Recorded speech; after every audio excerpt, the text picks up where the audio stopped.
Welcome to Cut Up and Listen, a podcast recorded live at Pagosa Springs Barbershop in downtown Pagosa Springs, Colorado. And I am Cade, and I am your host. And to my left, I have Adolfo this morning. He got up early, came out, and is going to do a read-through, going to do a taboo story with us. I've got Taylor here this morning. Everybody's quiet. Everybody is allergic to the microphone this morning. Oh, good morning, guys. Good morning. But we are here. It's 8 a.m. at the barbershop, and we have got a story for you. So sit back, relax, grab a beer, grab a piece of jerky. Let's bite into this one. Part 1, background on Packer. Alferd G. Packer, born in Pennsylvania in 1842, and by all accounts, he had a rough go at it. He suffered from epilepsy, which in the 19th century meant frequent seizures and zero treatment. He bounced around from job to job as a shoemaker, a prospector, and a soldier. He joined the Union Army during the Civil War, twice, discharged both times for his seizures.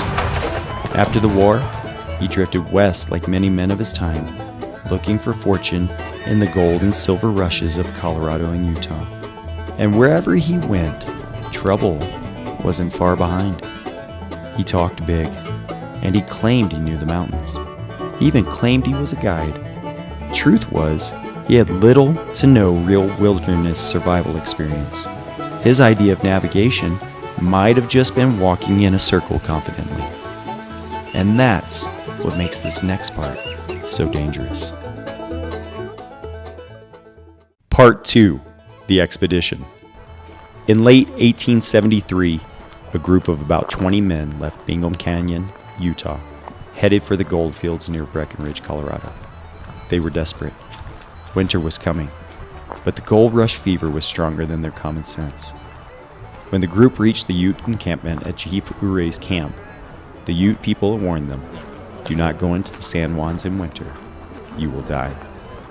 Most of the group listened, but 6 men did not. Alferd Packer convinced 5 others to follow him into the San Juan Mountains. He said he could guide them safely over Slumgullion Pass to their destination. Their names? George Noon, Israel Swan, Frank Miller, James Humphrey, and Shannon Bell. None of them would return. Sometimes, all it takes is one confident guy in a snowstorm to turn a bad idea into a legendary story.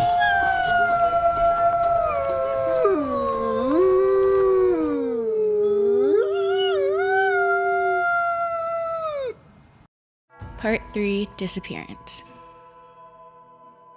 For 2 months, there was no word. The other prospectors, still camped safely down lower elevations, assumed the men had either made it to Breckenridge or perished in the wilderness. Then, in April 74, Alferd Packer reappeared. He arrived at the Los Pinos Indian Agency. He was tired, yes, but not emaciated. In fact, he looked relatively healthy. He had money, more than expected. He had possessions that belonged to other men. His story? The group ran out of food. One by one they died. He survived by eating the bodies. But there are holes in this story. Why was he carrying multiple wallets? Why didn't he look like someone who just survived starvation? And how did he have all this cash? Suspicion spread. You don't walk out of a blizzard in boots made from somebody else's pants and expect no one to ask questions.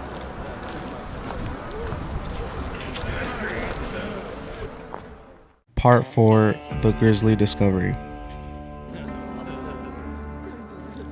That summer, a search party found the bodies near Lake Fork of the Gunnison River. What they discovered made headlines across the frontier. 5 bodies partially buried in snow and pine needles, arranged in a circle, bones broken, some limbs missing, one man's skull bashed in. All signs pointed not just to survival cannibalism, but to murder. They arrested Packer. He confessed, but even in his confession changed. At one point, he claimed Shannon Bell killed the others, and he shot Bell in self-defense. Another time, he said nothing. Then, he escaped custody for 9 years. We all know someone who can't commit to a story. Packer took that to a whole new level. Part 5, The Manhunt and Trial. In 1883, Packer was found in Wyoming. He was living under the name of John Swartz. He was arrested and brought back to Lake City. The trial was a spectacle. The judge famously said, "There were only 7 Democrats in Hisdale County, and you ate 5 of them." That quote lives on. Politics aside, it's hard to top that courtroom drama. The jury didn't take long. Packer was convicted of 5 counts of manslaughter and sentenced to 40 years. It was the longest sentencing in U.S. history at the time. But that wasn't the end. A legal technicality vacated the conviction. He was retried and sentenced to 17 years. He served about 11 before being released. Talk about a second-hand helping. Part 6, Life After Prison. After his release, Packer settled in Littleton, Colorado. He lived quietly, became a security guard, told people he didn't deserve the punishment. He died in 1907. His grave reads, Alferd G. Packer, Pioneer Scout, which is a polite way of saying guy who definitely got lost and ate some people. But people still debate what really happened. Was he a victim of circumstance, forced to survive in the harshest conditions? Or did he see an opportunity to eliminate 5 weaker men and walk away with everything? Part 7, Legacy and Folklore. Today, Lake City celebrates Packer with Packer Days. There's even a burger cook-off. CU Boulder once had a cafeteria named the Alferd Packer Grill. Their slogan, have a friend for lunch. The story of Alferd Packer has become part of Colorado lore. Books, documentaries, and there's even a musical by the creators of South Park. It's a strange, gruesome, and still unsolved mystery of Colorado. A perfect campfire story. Or is it a cautionary tale about letting your hangry friend lead you on a hike?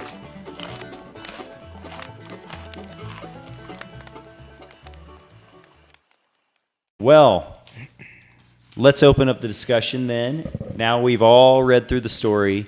I did not know this story. Taylor, did you know this story? No, I didn't hear about it till 2 days ago, 3 days ago? Yeah. Adolfo? Same thing. I was not familiar with the story. I had never heard it. You know, I on some level, I was a little surprised that you hadn't heard it, Adolfo, just being a local kid, that this might be one of those folklore stories in the background that maybe had appeared somewhere along the way. No, I mean, I kind of thought the same thing too, where I thought, somewhere down the line of me living here, I would have heard something, but no, this one definitely, I had not heard of it. Okay. Taylor, I did not expect you to have heard of this. As much as I love true crime and stuff, though, I feel like this is something I should have read about, especially living in Colorado now. Well, we all should have read about it at some... Well, I guess you got to be into grisly, cannibalistic, murdersome... Is that what you're into? I like unsolved cases, true crime, paranormal. I like all the weird stuff like that. Okay. So I just feel like this is something I would have hit on. I guess I missed it. Okay. All right.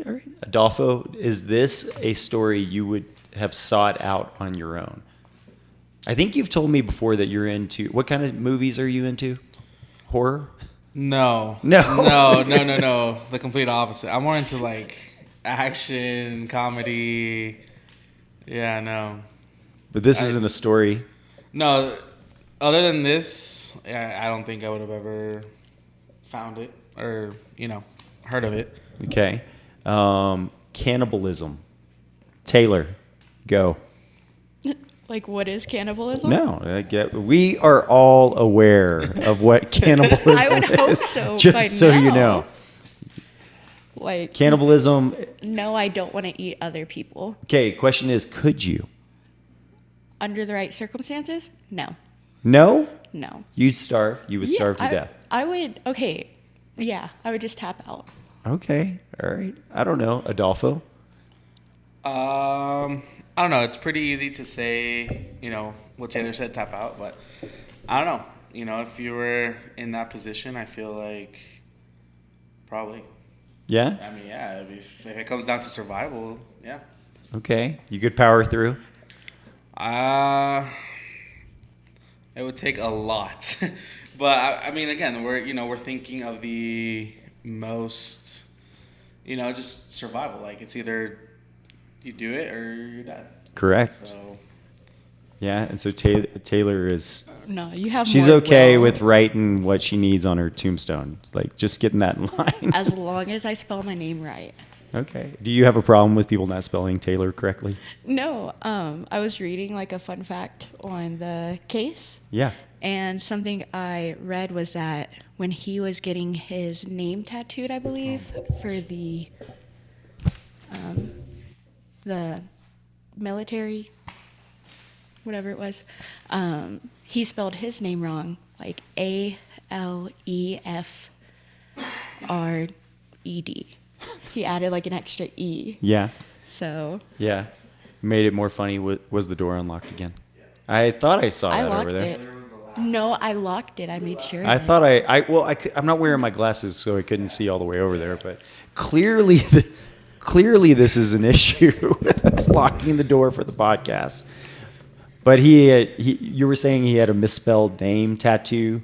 Yep. I bet there's a few people out there that have some misspelled name tattoos. Here, there, they have some name tattoos that are now other tattoos. I might have one of those. I might have one of those on me. My dad does. Yeah? Yeah? Oh, yeah. Right on. Well, let's see. If we were, as a group, the barbershop, lost in the woods, who gets eaten first and why is it Adolfo? Taylor, go.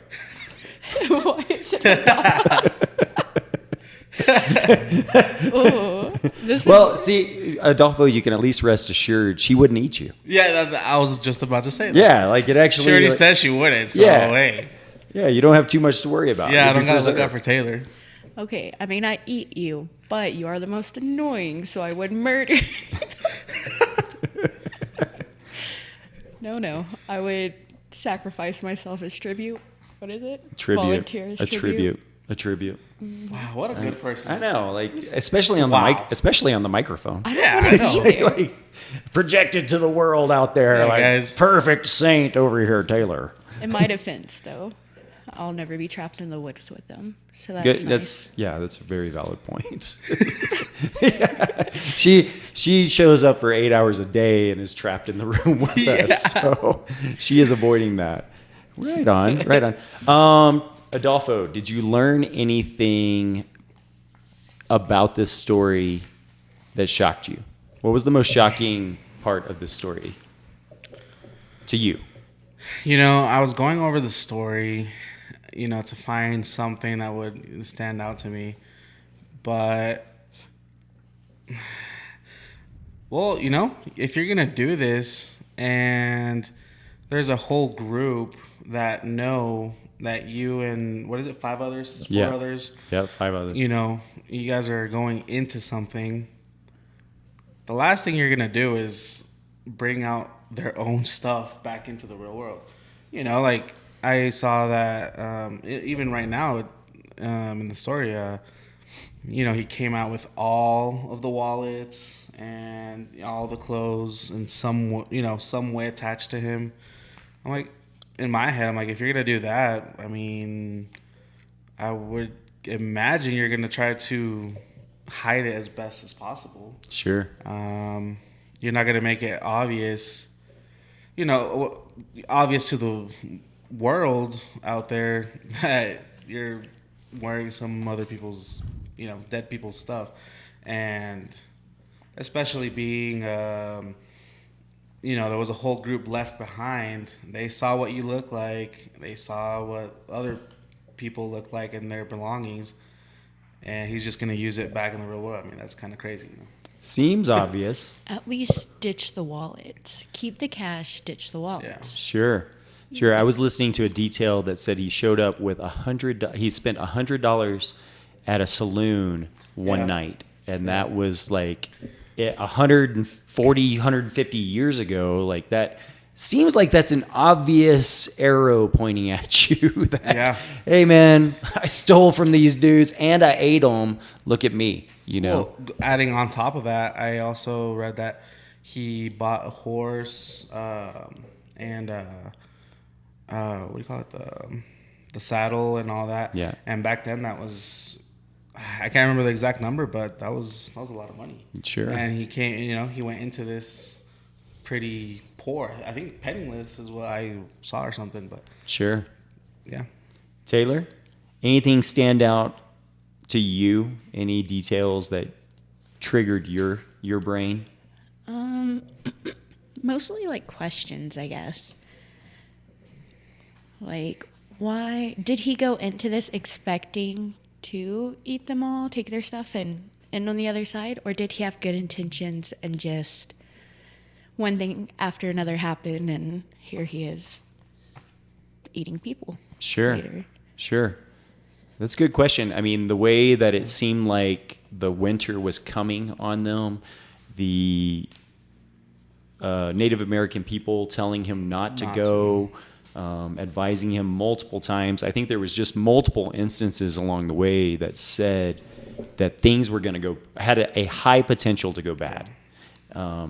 But I think back then it seems like the idea of gold and silver or prospecting, that could make people do some pretty crazy things, that they thought that they could really turn riches overnight.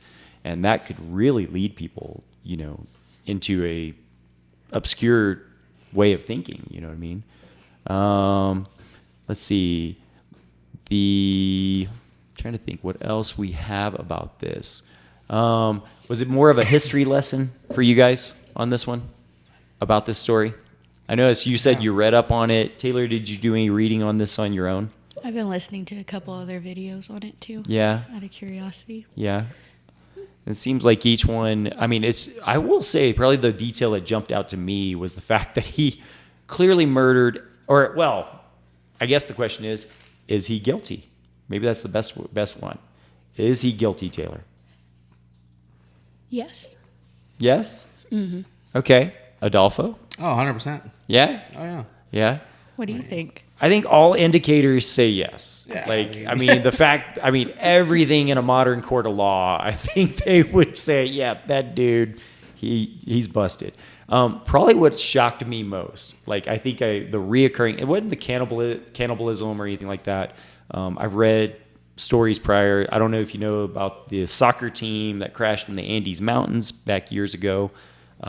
They were up there, I think, 3-4 months, and then they had to eventually eat their own, and give or take, 15 of them made it out. But it's a common. It's a story from the late 70s. But give you a detail on that one. They started by eating the fat on the butt cheek.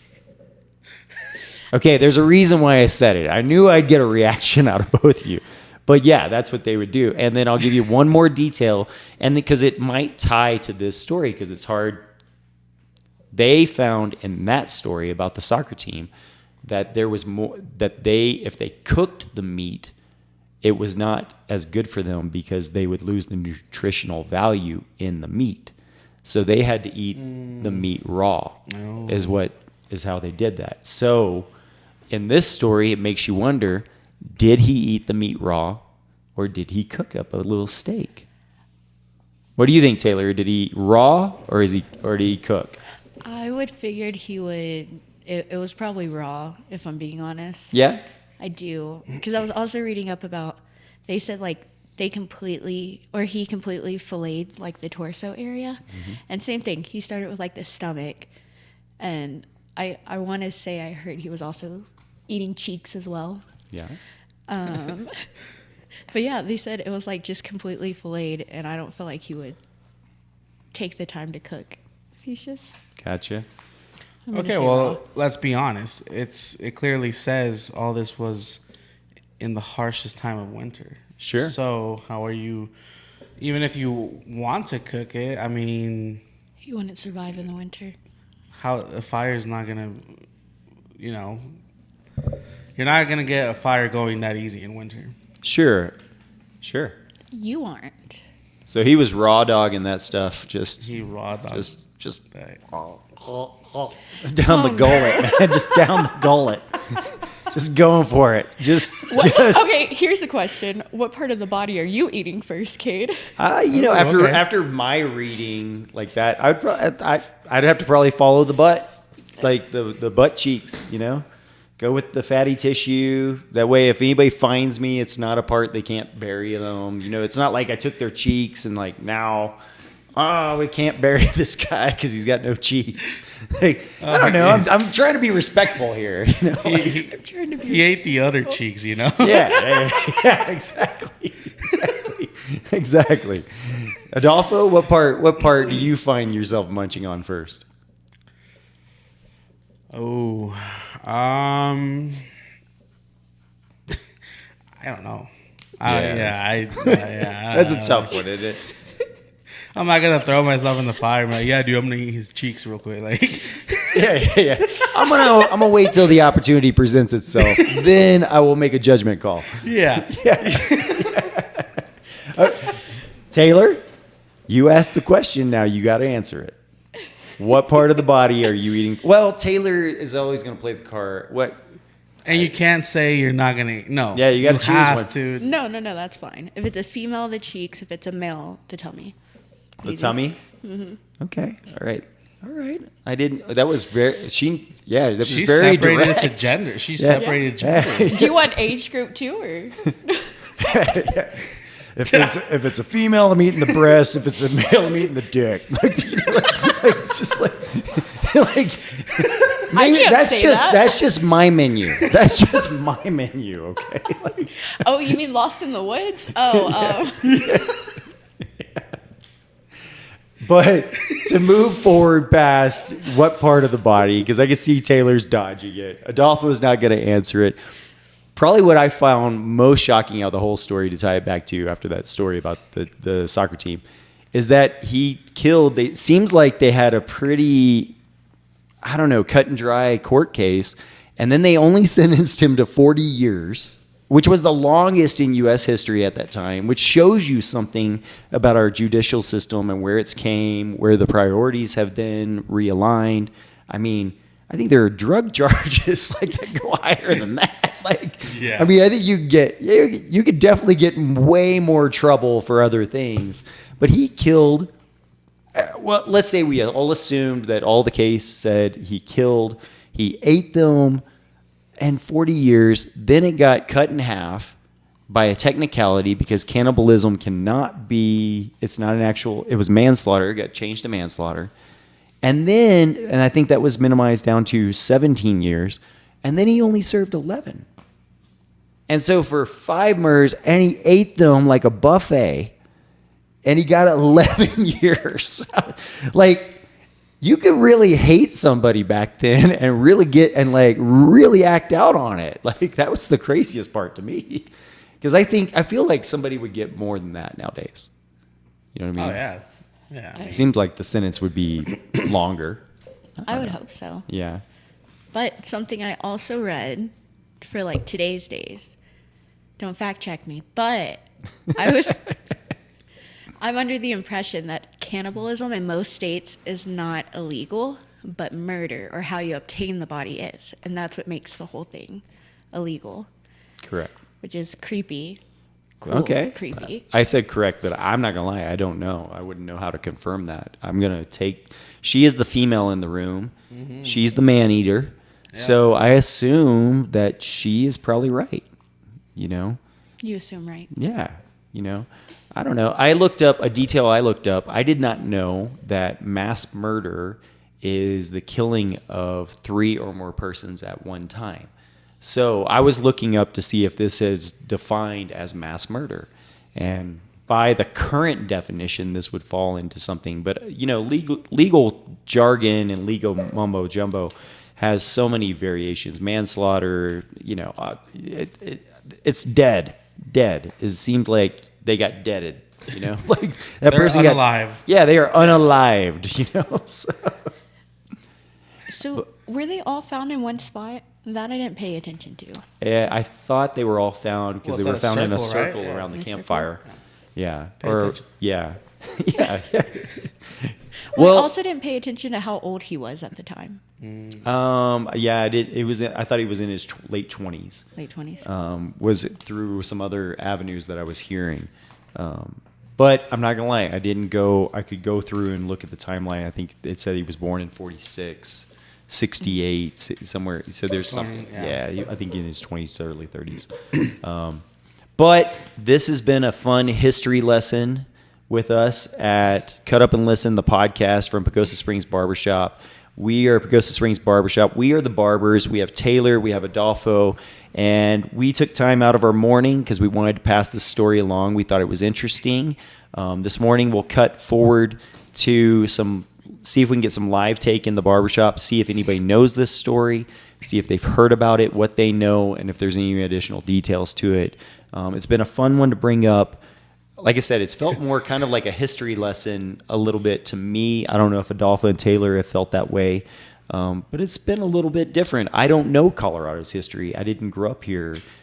Even the kid that grew up here didn't know this story. Yeah, I didn't know. So I think it's been an interesting find, and hopefully you'll be able to take this story and take it back to the campsite, sit around the campfire, pop open a beer, grab yourself some s'mores, and scare the heck out of everybody else in the room. But hopefully this will make you think twice about who leads you out on a hike in the not too distant future. But thanks for being with us this morning at Cut Up and Listen, a podcast from Pagosa Springs Barbershop in downtown Pagosa Springs, Colorado. And we'll see you next time. See.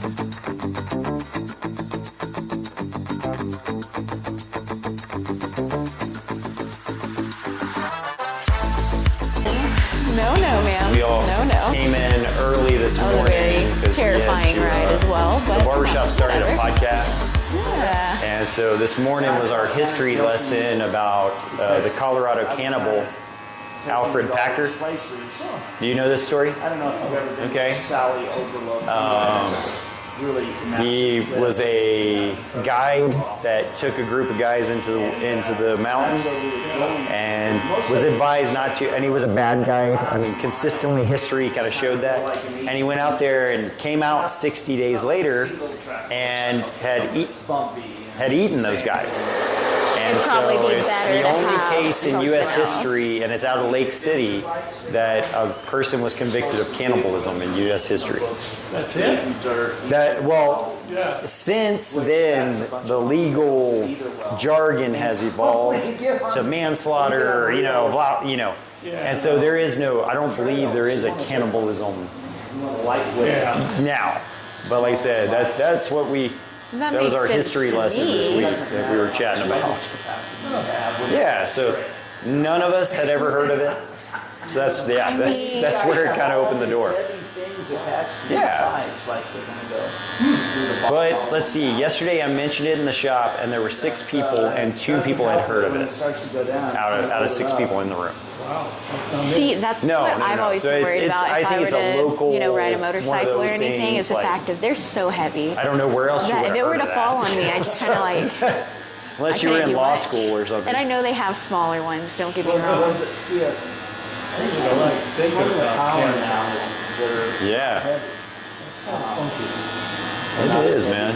They don't have to be as tall now. because Our culture doesn't necessarily embrace that. So, they had it real tall so it could bounce down. Now hydraulics. but I guess the closest version of that nowadays would be like those families that eat the placenta. They don't have to be I know.